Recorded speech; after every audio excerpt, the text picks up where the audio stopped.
we have to choose now one over the other. No? So we'll just have Or to, find a kind of a common position, right? yeah. Kasi Bam, very successful yung kanyang strategy, di ba? Parang, let's not get into contentious issues. Focus tayo dun sa gut issues, education, youth. Boom, it worked very well for him. But Risa could also make an argument, well, I mean, I also succeeded even if I raised those issues, key issues during my time, even tougher times. 2022 was way tougher than 2025. And Risa also position is could be like hindi natin maiwasan. We have to talk about ICC soon. I mean, baka Bato gets a warrant of arrest tomorrow, right? We have to talk about other issues soon. So you have to find some sort of harmonization of that, right? By the way, Justice, kamustang ICC? Let's go to the international final part of our discussion. Is the Karim Khan situation gonna be debilitating? Kasi sabi ng mga DDS, international law experts. Ito ulit yung Davao School of International Law, no? Uh, yung sabi nila, ito yung Duterte effect na naganyan si Karim Khan when last time I checked, it's the effect of Trump trying to protect Netanyahu and sanctioning ICC. And next thing you know, Karim Khan is facing internal probe for allegations of abuse, but at the same time, he cannot use his email. Accounts are being frozen. Even American folks working in the ICC could face arrest back home. What is your read of that? Will ICC survive, or how should it survive? And that does that mean na uwi na si Tatay Digong or work from Hague? Work from Hague si Tatay Digong. Well, I think the personal problem of Karim of Khan will not affect the case. I mean, there are other prosecutors there who are equally competent. So that's a completely separate case. And in terms of the functioning of the ICC, US sanctions and all, do you think that Europe can still continue to undergird the ICC? I was in Hungary just the other day, and they withdrew from the ICC because of their support for for the Israeli leaders and all of that. But it looks like the vast majority of the European, at least major countries, are still behind ICC. Yeah, I think the Europeans, since that is really their project, will be behind the ICC. I don't think they will abandon it. So in short, tuloy ang work from Hague ni Digong, Justice Carpio. Like, what did your kababayans in Davao vote for? Kasi may bato na, so may ano daw, cardboard. Kasi ano pang binoto nila kasi Digong is not coming home. Well, it will be Baste who will be acting mayor. Uh, Si Omar ba yung well, akyat? Puta. yeah, well, Digong is there in The Hague. Work from Hague.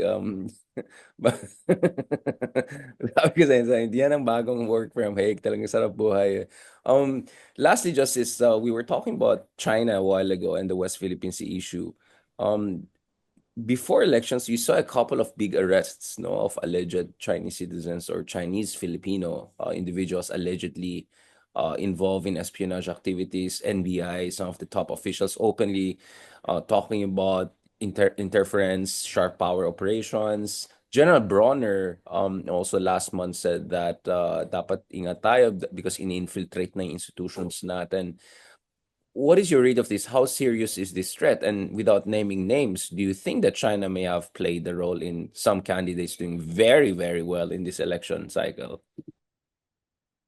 Well, you just have to assume because remember what Facebook did in 2022. Facebook delisted the accounts of Chinese trolls based in China who were using fake, fictitious names and spreading disinformation in the Philippines. No? So you just have to assume that they continue that and because you can see them these posts that are pro-China and pro-Duterte. No, it's still there. I think that's why I think if you recall the SIM registration law included a provision which I recommended to the Senate that all those who use the platform of internet service providers must disclose the real name and address to the platform owner so that if somebody will complain because he was libeled, he can sue that person. He will just ask for the real name and address, no? And former President Duterte vetoed the entire bill because of that provision. So that otherwise his trolls will be killed. So right now the trolls can still operate because there's no uh, the service providers are not required to get the real name, and the service providers are just too happy if there are fictitious users because it generates traffic. They can charge more their advertisers. So, but I think it's bad for society that this information is repeatedly circulated by these internet service providers. I mean, that should not be the policy of the law. So I hope the current administration will reenact that law, standalone law now, no? So that at least we will know saan ba galing ito. Eh, mga pangalan nila, Boy Bukol. I was Parang thrilled when I was himang. I was thrilled when I was a columnist of Inquirer. Boy Bukol would keep on attacking Ay, me. kilala ko yan. Ano yan? Regular din sa ano ko yan. So, but we all know that these are trolls. They're fictitious names, and why do we allow that? I mean, uh, the public should not allow that. I mean, they should protest that. I mean, uh, they are poisoning the discussion within the community. I mean, we have a lot of friends and OFWs from different countries, Denmark, among others, saying kung may magta-troll-troll ka sa mga ibang bansa na matino-tino, yari ka kagad, hahanapin ka eh. Um, you know, uh, just as I was actually analyzing it the other day and I was looking at ang bilis nung nag-consolidate ng support behind Bato and some of these candidates, not only in Mindanao, but across the country. And then I was thinking about it kasi nag-Cali survey din ako, eh, like talking to folks across NCR and all. Di ba algorithm-based ang mga social media platforms? So you had 6 years of Duterte just flooding millions of our kababayan with disinformation. And then you had 2 years of Unity before it fell apart. So imagine, you had 8 years to create rabbit holes, basically, di ba? So kaya kumbaga may captive audience ka na ngayon eh. So every time maglabas ng kung ano-anong disinformation ng mga DDS, immediately papasok na yan sa mga circles na yan eh. You know how do I know that? For instance, meron tayong mga pinsan na ayaw na kay Duterte pero bumoto kay Duterte noong 2016. Pero dahil nandun na sila sa Duterte era, yung kanilang Facebook and all automatically recommends to them anything that comes out of the Duterte camp. So, sabi niya, pinsan, balita ko dyan sa Philippines, ang dami na naman ng krimen and all. Sabi ko, saan mo kinukuha yan? Dito sa social media. So, ayan ka na naman, DDS ka na naman, akala ko tapos ka na. Tapos sabi niya, nga no.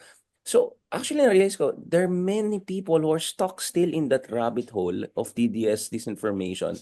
Dahil 8 years yun eh. It's a decade-old machine of disinformation. So, kailangan mo talagang ano yan eh, reverse engineer yan or kalkalin yan, no? Yeah, the solution is simple. Require the internet service provider to get the real name and address.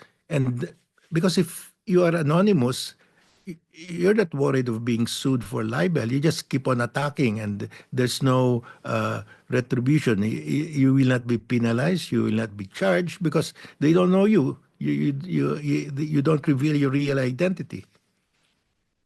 And again, Justice Carr, just to remind people, we are progressive liberals who are concerned about privacy rights and civil liberties. How do we make sure those things are not affected? How do we strike a balance? Well, like for example, in newspapers, in print media, when you write a letter to the editor, you have to reveal your real name and your address. Ganyan din dapat sa internet. I mean, it's just fair that when you write and attack somebody, not you should not hide behind an anonymous name, no? Because that's not being fair. So it's just fairness. Wala namang ano eh. There's uh, the, it's natural. I mean, you shouldn't be allowed to hide your name when you attack somebody. Kawawa naman yung tao. Sino nga atakihin niya? How will he defend himself? Right. So yung si Boy Bukol, binabanatan tayo palagi. We don't even bother anymore. Pero he keeps on writing, no? Yeah. Si Boy Bocol, kailangan, siguro mataas ang sahod niya. Mas mataas siguro ang sahod niya kaysa sa atin, Justice, kasi mas marami siyang pinopost yun sa site kaysa sa atin. Buti nga, Boy Bocol lang sa inyo. May Boko Boy, may Miggy Mango Boy. Ang dami kong nakita, may Ang Dumdum dami Boy. nila. Ang dami. Ang dami talaga nila. Malaman mo lang because of their Anonymity. byline, yung handle nila. Tsaka the way they speaking the right English, mukhang baluktot konti, no? Yeah. Ayan na, Justice, baka ma-cancel tayo. But on that note, Justice Carpio, thank you so much for sharing your time. Maraming salamat. Is there anything you want to add, Justice Carpio, before we wrap up this, I would say, generally entertaining and informative discussion? You seem happy, Justice. I think we should be happy, no? Pleasantly Well, surprised tayo. you just have to be happy. There's no, you will age faster if you are look sad. I was hoping more like happy, not because happy lang, because siguro medyo nag-pleasant surprise naman yung politika natin.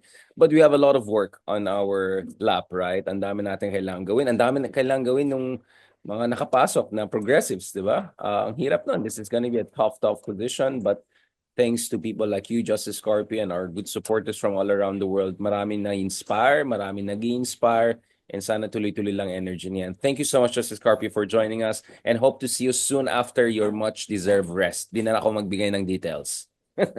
Thank you, Baka hanapin Richard. ka ni Thank you Harry to Roque. everyone. Baka Thank mag-abutan you. kay ni Harry Roque. Salamat, Justice. God bless. Thank you. Thank you po.